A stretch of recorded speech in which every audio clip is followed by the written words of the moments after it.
Solo Singa mungkin. Solo macam biasa kita main tempat biasa kita. Uish, Pico Bintih macam kot.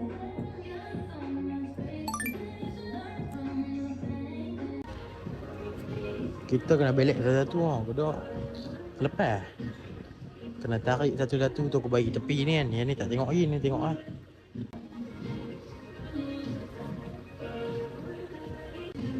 Oh yo, ikan kering. Solo Singa mungkin. Solo Singa kot. Kita pergi naik location. Oish, naik location nampak dah. Simpan kat saya ke. Satu. Nampak yang mana nampak kita tangkap dulu kan. Hak mana nampak kita tangkap dulu. Ni adung ni. Wih. Nampak banyak ni. Relax kan. Percintaan ni. Percintaan pula dah. Kola macam kek lah. Duk nampak macam kantu banyak lah. Kartun 2 kali naik lah. Apakah ini? Oh, etc. ya, apa tu? Vintage Naga Japan pula dah. Japan Shine. Kita tarik tengok lah. Bismillahirrahmanirrahim.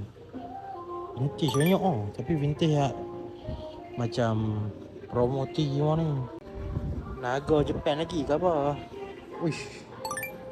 Raima.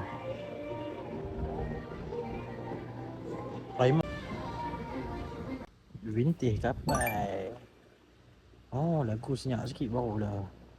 Nak buat video pun tak mengganggu. Tak kena. Ni adik-adik Pico ni. Barang macam ni aku cari. Vintage dan ada design-design. Hello White Bear. Let's win out the Sapa Mancau. Japan Olympic weh. 99. Itu sahaja kan. Tapi tengok pula sana pula apa-apa. Kondisi lawa lagi weh. Kondisi cun tapi tapak lah. Sayang. Sebelah ni.